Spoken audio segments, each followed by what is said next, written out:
गोविंद जय जय श्री राधा रमण हरि गोविंद जय जय गोविंद जय जय गोपाल जय जय गोविंद जय जय गोपाल जय जय राधा रमण हरि गोविंद जय श्री जय राधा रमण हरि गोविंद जय जय वृंदावन बिहारी लाल की जय।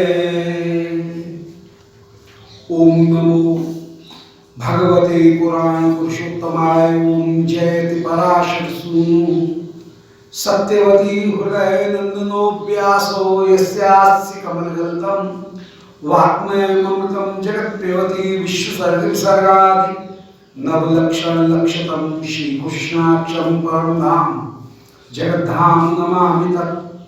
हृदयस्य प्रेरणया प्रवर्तितोऽहं पराकुरूपोऽपि तस्य हरेः पदकमलं वन्दे श्रीचैतन्यदेवस्य।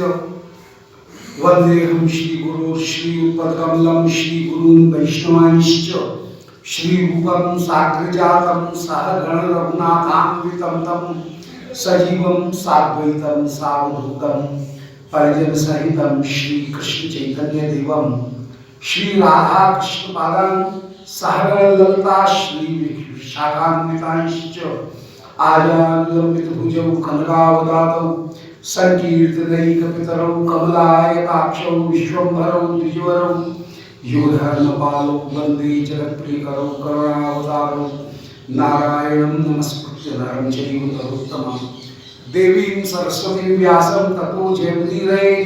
वाञ्छाकल्पतरुभ्यश्च कृपासिन्धुभ्यैव च पत्तानां पावनेभ्यो वैष्णवेभ्यो नमो नमः।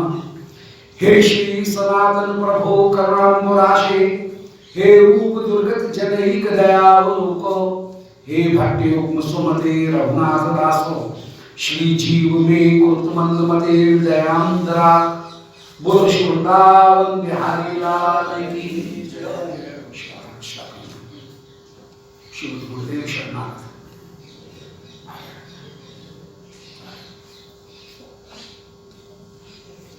परम मंगल श्री दानकेल कौमुदी श्री रूप गोस्वामी जी के द्वारा लिखे गए एक एकांकी नाटक हैं, जिनको नाटक की पारिभाषिक रूप में भानिका कहा जाएगा। तो भानिका नामक ये एकांकी नाटक है, जिसका मंचन श्री नंदीश्वर पर्वत के निकट सब वैष्णवों के सान्मुख श्री रूप गोस्वामी जी जिसका मंचन कर रहे हैं, वहां श्री प्रिया जी अपनी चार सखी चित्रा, तुंगविद्या, ललिता और विशाखा, इनको संग में लेकर के जा रही हैं। 5 सखियों ने अपने सिर के ऊपर घघरी रख रखी है और श्याम सुंदर दान घाटी के ऊपर श्री श्याम सुंदर प्रियागण को रोक रही है। श्याम सुंदर की ये लीला सावधान स्वस्वरूप में लीला है। ये किसी ध्रुव, प्रहलाद, गजेंद्र, अम्बरीश उनकी रक्षा करने के लिए लीला नहीं है, निज स्वरूप में उनकी लीला है। संकेत रूप में यदि किसी को कोई उपदेश की प्राप्ति हो जाए वो बात अलग है कि कृष्णार्थी भोगत त्याग कैसे होता है, रस की क्या स्थिति है, पर ये रस का आस्वादन करने वाली रसकों के लिए, सखियों के लिए प्रदान की गई लीला है, जो स्वस्वरूप में लीला है। ये जगत का लोक मंगल करने के लिए ये की गई लीला नहीं है, ये उनकी अपने निस्वरूप की लीला है, जो परकर के आस्वादन के लिए है। हम सामाजिकों के लिए, हम साधकों के लिए प्रेम के उस तत्व को बोध कराने में ये लीला विराजमान है कि जब संसार की उपाधि से मुक्त होकर कोई जीव भगवत कृपा के द्वारा पार्षद स्वरूप प्राप्त करेगा तो सर्वोत्तम आस्वादनीय वस्तु वह स्वस्वरूप में श्री श्याम सुंदर के आनंद तत्व का आस्वादन ही है। उस परतत्व ब्रह्म के आनंद तत्व का आस्वादन ही है। और उस आनंद तत्व के आस्वादन में कहीं समाज की व्यवस्था स्थापित करना, धर्म की स्थापना व्यवस्था स्थापित करना, यह उसका लक्ष्य नहीं है। वह परम परम उपास्य आराध्य तत्व है। इसलिए इसमें कहीं भी लौकिकता का विचार करते हुए औचित्य अनुचित्य या अपनी दृष्टि उसको लौकिक रखने की आवश्यकता नहीं है। ये चिन्मय लीला है। श्री श्याम सुंदर ने एक गोपी के जो कलशिया है जिसको घी को वे भागुरी ऋषि के यज्ञ में ले जा रही हैं और वहां यज्ञ में देने के लिए उस घृत को हयन नवीन को ले जा रही हैं। 5 गोपियों का 5 कलशी हैं। एक कलशी का कर निर्धारण किया था श्री श्याम सुंदर ने 16 लाख, 5 का हुआ 80, 4 लाख उन्होंने अतिरिक्त लिए और 4 लाख अतिरिक्त लेकर के इस प्रकार 84 लाख टंक 84 लाख टका लिया। परंतु जब श्याम सुंदर इन गोपियों से कर वसूल नहीं कर सके तो उन्होंने विडंडा उत्पन्न करने के लिए कामदेवपति कामदेव कि हम तो उनके एक मातहत उनके अनुवर्ती एक क्षेत्र के क्षेत्रपाल घट्टीपाल मात्र होकर के विराजमान हैं। कामदेव महाराज ने हमको ये आदेश प्रदान किया है कि सावधान, ये देखने में आया है कि गोपियां छिपा करके यहां संचार करती रहती हैं, इसलिए राजकीय राजस्व की बड़ी हानि हो रही है। सावधानी पूर्वक अपना काम करो, तुम्हारे काम में बड़ी गड़बड़ है। ये कहने का तात्पर्य तो श्याम सुंदर में जो है महाराज ने आदेश प्रदान किया है और गोपियों की अब तो अच्छी तरह से कहीं परीक्षा होनी चाहिए, चेकिंग होनी चाहिए। और चेकिंग करते हुए वे रसिक शिरोमणि निज स्वरूपाश्री प्रियागण उन प्रियागणों को निहालते हुए ये कह रहे हैं, बोले अरे ये गोपी तो वास्तव में दान की चोरी करने वाली ही निकली, जिन्होंने 5 कलशे तो सामने प्रकट कर रखे हैं और 2-2 कलशे वस्त्रों के भीतर भी अंचल में भी छपा रखे हैं।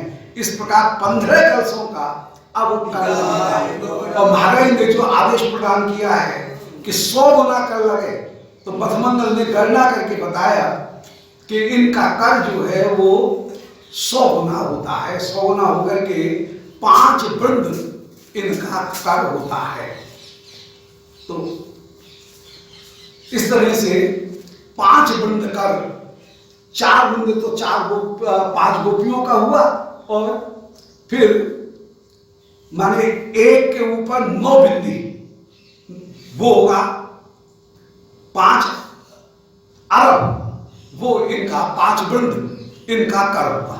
ऐसे श्याम सुंदर ने उन 5 दही की माखन की जो कलसियां हैं उनका कर 5 वृंद 5 अरब रुपए स्वर्ण मुद्राएं ये कर निर्धारण किया और उन कर निर्धारण के रूप में श्री राधिका को रोकना चाहिए कि जामिन रूप में श्री राधिका को यहां रोकना पड़ेगा। ऐसे जिस समय कहा गया है श्री नांदी मुखी जी, ये सब सखी रस का विस्तार करने वाली हैं। श्री नांदी मुखी जी बन तो रही हैं राधिका की सखी, परंतु पक्ष में बोल रही है श्याम सुंदर की। इनके जो बोलना है वो कहीं श्याम सुंदर के पक्ष में ही जा रहा है। नांदी मुखी जी कह रही हैं वो श्याम सुंदर बहुत गलत बात है, आपने हमारी सखी उनके कर का निर्धारण पहले 84 लाख किया था और अब एकाएक आपने 5 अरब कर दिया। 84 लाख और 5 अरब में तो बहुत अंतर है। कहां 5 बिंदी 4 बिंदी और कहां अब तो 5 बिंदी और कहां अब 9 बिंदी हो गई। तो इतना दुगना बढ़ा दिया। ये तो दुगना क्या माने कई गुना आपने बढ़ा दिया। तो ये तो आपकी जो गणना है वो ठीक नहीं है। जबरदस्ती आप हमारी सखियों से अतिरिक्त कर ग्रहण कर रहे हैं। इनके पास में केवल 5 कलशियां ही हैं। 10 कलशी जो छिपी हुई आप बता रहे हो वो 10 कलशी नहीं है। इसलिए श्याम सुंदर भले आप इन गोपियों की तलाशी ले लो। ये जो कहा तो रसिक शिरोमणि श्री श्याम सुंदर वे तो और ज्यादा उत्सुक हो गए। उस समय सारी गोपिकागण एक साथ श्री नांदी मुखी जी के ऊपर टूट पड़ी और श्री नांदी मुखी जी से कह रही हैं कि अपे ही दुर्बुद्धि के अपे ही, अरे दुर्बुद्धि मूर्खा दूरभाग। जैसे श्री नांदी मुखी जी के ऊपर पंच थपड़ी पड़ने लगी हो, इकट्ठी सब एक साथ टूट पड़ी नांदी मुखी जी के ऊपर कि उल्टी सीधी बात कह रही है। हमारा पक्ष लेकर के पहले श्याम सुंदर चंचल हो रहे हैं और तू उनकी चंचलता को और बढ़ा रही है। सो कह रही हैं कि श्याम सुंदर से कह रही हैं कि अरे सखी हला एश दुर्लभ। तो श्री नांदी मुखी जी उस समय श्री राधिका आदि 5 सखियों से कह रही हैं कि अरे सखी दुर्लभ तो गोकुलेंद्र नंदना, ये गोकुलेंद्र नंदन दुर्ललित है, अर्थात लाल प्यार में ये बड़े जिद्दी हो गए। माँ बाप के लाल प्यार ने इनको बस ये समझ लो दूर करके रख दिया, बड़े जिद्दी हो गए। सद दिव्यम अपने मम वचनम न प्रतीति। मैं पौर्णमासी जी की शिष्या हूं, उनकी नातनी हूं, परंतु मेरे वचन के ऊपर भी ये विश्वास नहीं कर रहे हैं। भाई पौर्णमासी जी की कोई शिष्या है तो उसकी वो जब ये कह रही है, मैं जब ये कह रही हूं कि इन गोपियों के पास में केवल 5 कलशी हैं, 15 कलश नहीं है, 5 कलश ही हैं, परंतु फिर भी ये जिद कर रहे हैं कि 15 कलश हैं।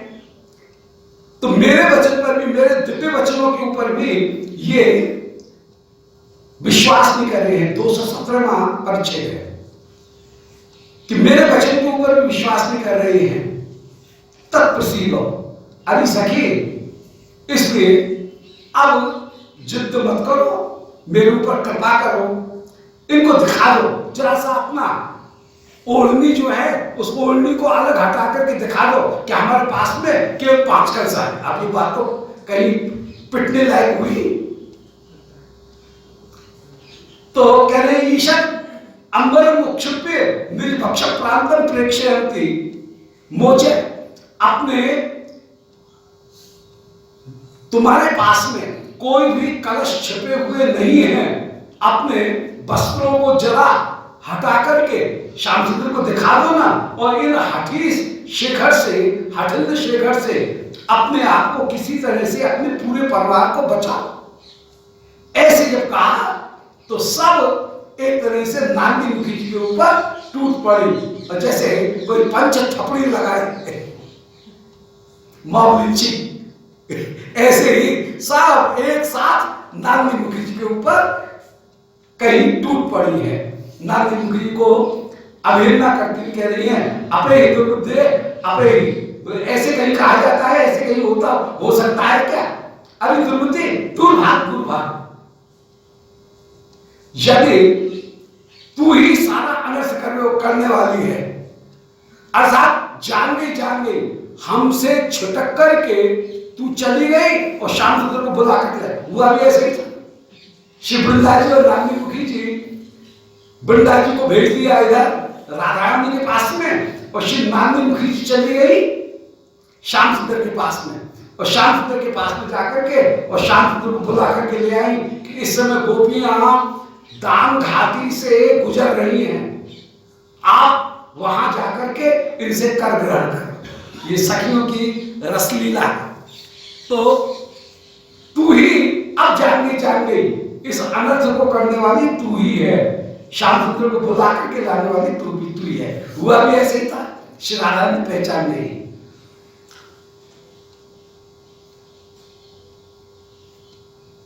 त्वमेव अनर्थ कारिणी भद्रेणैव वयं विद्मः, इस बात को हम अच्छी तरह से जान गए हैं। ये तो अपसृत्य क्वचित एकांते निज पक्ष प्रांतम दर्शे इति भावः। यदि तुझे तलाशी देने की ज्यादा उल्लास मच रहा है तो तू जा एकांत में अपनी तलाशी ले। ऐसा कहकर के सब नागनी मुखी जी की भर्त्सना कर रही हैं। श्री नागनी मुखी जी कह रही है, लोग मैं हित की बात कर रही थी और ये मेरे ऊपर ही सबकी सब गुस्सा कर रही है।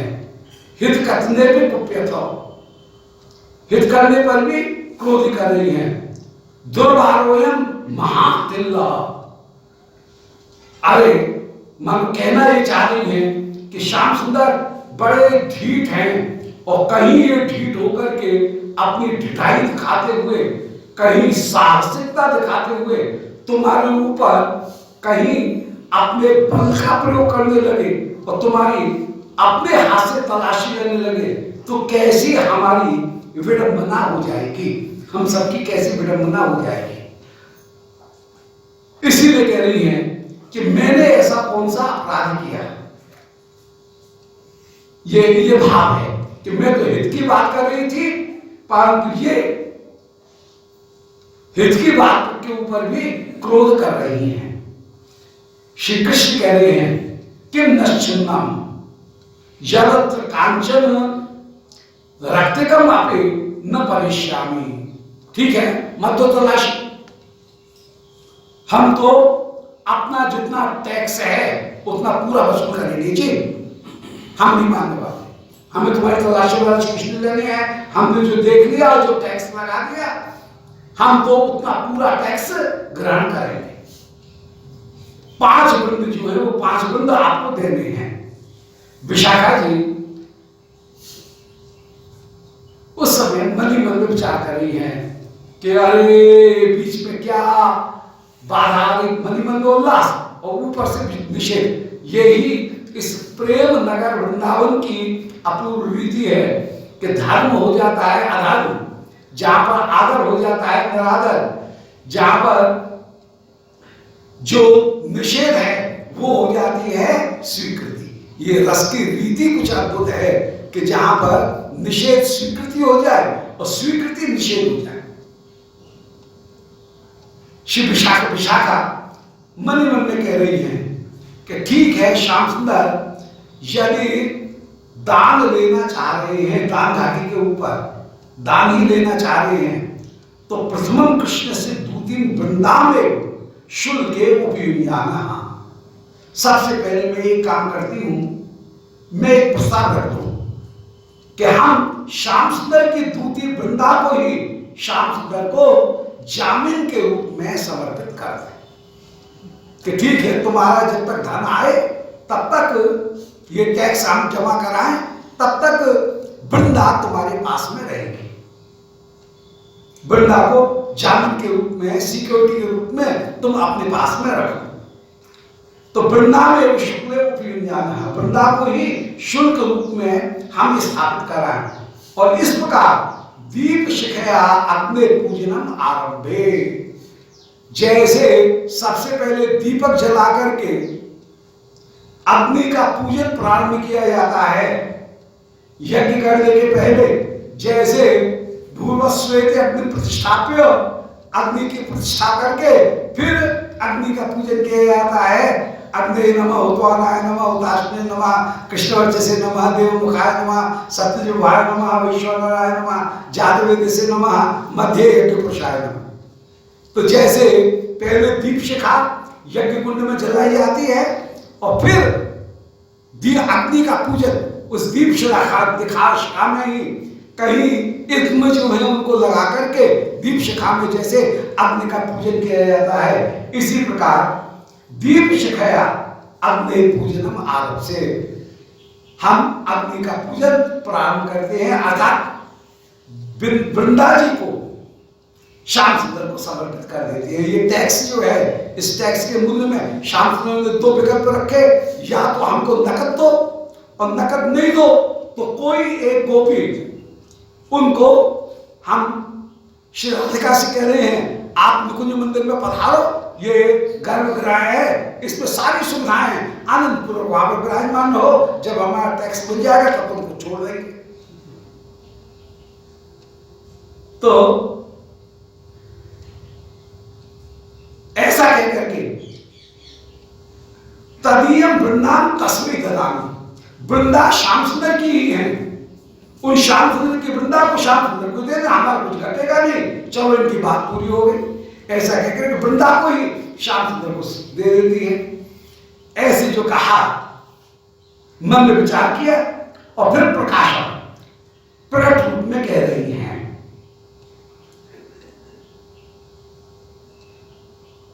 पहले बताए हैं, स्वागतम का तात्पर्य है कि मृगी मुद्रा बना करके हृदय से छुआते हुए कोई वचन कहना, तो सामाजिक ये समझ जाता था कि ये मन ही मन में सोच रही है। फिर जैसे उसने अपना हाथ हटाया, इसका मतलब है प्रकट में कह रही है। नाटक में तीन प्रकार के वचन होते हैं, एक स्वागत, एक जनांतिक, दूसरा जगम जनांतिक और तीसरा प्रकट। स्वागत का मतलब है मन ही मन में सोचना, जनांतिक का मतलब है किसी के कान में कहना। अब कान में कहा जाए तो सामाजिक को कैसे पता लगेगा कि क्या कान में कह रहा है, तो वो बोलेगा तो पूरे पिच के साथ में, पूरे जोश के साथ में, परंतु कहीं दो मुद्रा इस तरह की बना करके जिस पात्र से रोकना है और जिसके कान में कहना है उसके कान में जोर से बोल देगा तो सामाजिक ये समझ जाता है, नाटकीय भंगिमा है भरत मुनि ने, उससे सामाजिक ये समझ जाता है कि ये बात इस पात्र के कान में कही गई है और लोगों ने नहीं सुनी, केवल एक व्यक्ति नहीं सुनी। अब प्रकाशन में श्री विशाखा जी सबके सामने कह रही हैं कि नागरेंद्र को पंचघृत घटका को एतावत घटतम घट्ट शुल्कम भवतु। अरे कहां 5 छोटी छोटी सी कलसियां इन सखियों ने ले रखी हैं और कहां तुमने 5 वृंद कर लगा दिया, 5 अरब स्वर्ण मुद्रा इनका टैक्स इतना लगा दिया, ये कोई बात है क्या? तथापि उपकारणम त्वाम अपेक्षा, विशाखा कह रही है फिर भी तुम्हारे हमारे ऊपर बहुत उपकार हैं, ब्रज के ऊपर भी तुम्हारे बहुत बड़े उपकार हैं। अनेक बार इंद्र यदि कोपे नंद बाबा यदि वरुण लोक में पहुंच जाए, यदि ब्रज में कहीं पूतना शकट इत्यादि आ जाए, तुम्हारा हरण कर ले, हमारे प्राणों का ही हरण कर ले, तुम तो हमारे प्राण रूप हो, उनका हरण कर ले। अघासुर बकासुर आ जाए, वत्सासुर, और वे तुम्हारे ऊपर चोट करने लगे, मानो हमारे प्राणों के ऊपर ही चोट कर रहे हैं, तुम ही हमारे प्राण हो, तो तुमने उनका वध करके अनेक बार ब्रजवासियों की रक्षा की है, इसलिए ब्रजवासी तुम्हारा बड़ा उपकार मानते हैं। तो उपकारी तुम राजकुमार के उपकारों को देख करके अत निष्कय अस्माभि निज प्रिय सखी वृंदा तुभ्यम अर्पिता। लो, हमने अपनी प्रिय सखी वृंदा इनको ही तुमको समर्पित कर दी, ये वृंदा दे दी, अब आप हम ऋण मुक्त हो गए, वृंदा में हमने अपने ऋण के बदले तुम्हें अपनी प्रिय सखी वृंदा तुमको समर्पित कर दी है। सोल बीच में बोले वाह, हमारा कर होता है 5 वृंद और तुम 1 वृंदा दे रही हो, ये कैसे होगा? ऐसे ये हम नहीं मानेंगे। 5 वृंद की जगह 1 वृंद मांग करके कौन नेगोशिएशन कर लेगा, कौन समझौता कर लेगा? ये तो संभव नहीं है। तो वृंद पंचतये युक्तम 1 वृंदार्पणम कथम 5 वृंद के बदले 1 वृंदा का अर्पण। वृंदार्पण कैसे निकालने? संधि तो दोनों तरह हो जाएगी। तो 1 वृंदा का जो अर्पण है वो कैसे संभव हो सकता है 5 वृंद के बदले में? संख्या विराम न शक्य गो संख्या नाम प्रतारणम। हम सांख्य तत्व को जानने वाले हैं, संख्याविद हैं। संख्या तत्व को हम गणित में, मैथमेटिक्स में पूरे होशियार हैं, संख्याविद हैं। संख्या को हम अच्छी तरह से संख्याओं के तत्व को जानने वाले हैं। गो संख्या नाम प्रतारणम। ग्वालिया तो वो होता है जो दूर से पहचान जाए कि हमारी कौन सी गैया छूट गई है। इतनी गैयाओं में हमको एक गैया की गिनती है। कोई भी गैया हमारी छूट नहीं सकती है, भटक नहीं सकती है। सब गैयाओं को इकट्ठा करके रामन में फिर हम गोष्ठ में लौटते हैं। तो वो संख्या नाम प्रसारण, हमारी जो संख्या है, गायों की संख्या गिनने की जो क्षमता है, उसको तुम प्रसारित नहीं कर सकती हो। चाहे गो संख्या नाम प्रसारणम। गो माने पृथ्वी पर जितनी भी संख्याएं हैं उन सारी संख्याएं हमारी उंगली पर गिरी हुई हैं। तुम 5 वृंद की जगह हमको 1 वृंद दे रही हो, ये कैसे कैसे हम मान लेंगे? इसको हम नहीं मान सकते। तो गो संख्या नाम में दोनों बातें हो गई। गो माने गायों की संख्या को हम जब याद रख सकते हैं। नंद बाबा के तो बहुत सी गायें, कितनी गायें उनका? कृष्ण वत्स ही असंख्यात हैं। श्रीमद् भागवत में वर्णन किया गया कि कृष्ण के बछड़े असंख्यात हैं, असंख्य। जब बछड़े असंख्य हैं तो इसका मतलब है गायें भी असंख्य हैं। और उन गायों की संख्या हम रखने वाले हैं, इसलिए हम भूल नहीं सकते हैं। गो संख्या नाम, हम में तो वो क्षमता है कि हम चाहें तो पृथ्वी के रेणु भी गिन सकते हैं, आकाश के तारे भी गिन सकते हैं। गो संख्या नाम प्रसारण। गायों की संख्या, पृथ्वी के रेणु आ जाए, उनकी संख्या में भी कोई हमको प्रताड़ित नहीं कर सकता है। ललिता जी क्रोध करती हुई कह रही हैं, बोले अरे विशाखा, तू भी कैसी अन्याय की मूढ़ता की बात कर रही है? ये उचित नहीं है। विशाखे सुष्ट मुग्धासी, तू पूरी तरह से मुग्ध है। यद लघु अपने अस्मिन् अर्थे गुरुआत्माना सक्षा वृंदाया अर्पण कर्तुम इच्छसि। अरे छोटी सी चीज के लिए श्याम सुंदर 5 अरब तो मांग रहे हैं। 5 वृंद 5 अरब, 1 के ऊपर 9 संख्या को 1 अरब कहेंगे। तो श्याम सुंदर केवल 5 वृंद तो मांग रहे हैं और उसके लिए तू वृंदा का समर्पण कर रही है। वृंदा तो बहुमूल्य है, तो इतनी मूल्यवान वृंदा को हम केवल 5 वृंद के लिए कैसे दे सकते हैं? इसलिए तुम मुक्त हो। अरे ललिता, ये तेरा प्रस्ताव हम सबको स्वीकार नहीं है, हम इसको अनुमोदन नहीं कर रही हैं।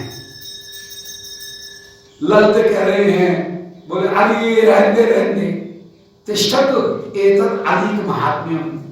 किसी तरह से अपने आप को छूटना है इस दुर्ललित राजकुमार से। ये आगे नहीं बढ़ने दे रहा है हमको, और हमको पहुंचाना है ये घी माखन। श्री भागवत ऋषि गोविंद कुंड के ऊपर यज्ञ कर रहे हैं, पौर्णमासी जी ने आदेश दिया कि जो यज्ञ में घी पहुंचाएगी उसकी सारी मनोकामना पूरी होगी, इसलिए हम को वहां पहुंचना है और तू ये बात कह रही है। इसलिए ललते तिष्ठत एतत् अलीक महात्म्यम, ये झूठ मूठ के जो महात्म्य हैं उनको रहने दे। वृंदा की महिमा ये ठीक है, हम भी समझते हैं, पर इस झूठ महात्म्य को कहां कहेंगे? जो सत्य है उसको झूठ कहा जाए, ये वृंदावन की विशेषता है, इस प्रेम पत्तन की विशेषता है कि यहाँ सत्य हो जाए असत्य रस में, और असत्य भाषण वही सत्य होकर के विराजमान हो जाए, धर्म हो जाए अधर्म, अधर्म हो जाए धर्म। इसीलिए श्री विश्वनाथ चक्रवर्ती जी ने दान के लिए की वंदना में पहले ही कह दिया कि दान के लिए करो लुप्त धर्म मर्यादा और भजे राधा माधवी और दम्भ लोभ क्रोध मतान्विता, कि हम राधा माधव के दम्भ लोभ क्रोध मद झूठ इनकी वंदना कर रहे हैं। बोलो, ये कोई वंदना करने की चीज है क्या? पर रस की स्थिति ऐसी है कि अधर्म की वंदना की जाएगी, धर्म की वंदना नहीं है। यहाँ श्याम सुंदर अधर्म कर रहे हैं प्रिया के साथ में प्रयास करते हुए, और वो ही रसकों का परम परम उपास्य हो गया है। ये मूड की स्थिति है, एक स्तर की चीज है, ये लौकिक दृष्टि से देखने की वस्तु नहीं है। इस स्तर को, इसके रस को यदि समझना है तो कहीं अपना जो स्तर है वो अंतश्चित्त दे, जो उपासना का स्तर है, वो इस रस को पहचानेगा कि प्रेम में महिमा में झूठ हो जाता है सत्य, और सत्य हो जाता है झूठ। श्याम सुंदर का मिथ्या आचरण वही परम परम रसपूर्ण हो जाए। झूठ मूठ के राजा बन करके प्रियाओं से आप कर वसूल कर रहे हैं, और वही रसकों के लिए परम परम प्रिया लाल का वो प्रयास वही परम परम उपास्य अभीष्ट होकर के विराजमान हो गया है। तो श्री विशाखा जी कह रही हैं कि ललते तिष्ठत एतत् अलीक महात्म्यम, इस झूठे महात्म को रहने दे, रहने दे। मधुमंगल कह रहे हैं, ये मधुमंगल ने कहा। उस समय श्री ललिता जी कह रही हैं कि बटो श्रु बटो। श्री मधुमंगल का ये जो कहना है वो अपने पक्ष को, श्याम सुंदर के पक्ष को कहीं बढ़ाने के लिए कि तुम वृंदा को प्रदान कर रही हो, ये कैसे हम स्वीकार कर सकते हैं? वृंदा की तुम जो महिमा का गायन कर रही हो, ये महिमा का गायन कहीं अतिशयोक्ति है, एग्जीगरेशन है। इतना एग्जीगरेट करने की जरूरत नहीं है, इतनी बढ़ा चढ़ा करके वर्णन करने की जरूरत नहीं है। तुम ज्यादा बढ़ा चढ़ा करके उसका वर्णन कर रही हो, वो हाइपरबोल की जरूरत नहीं है, अतिशयोक्ति की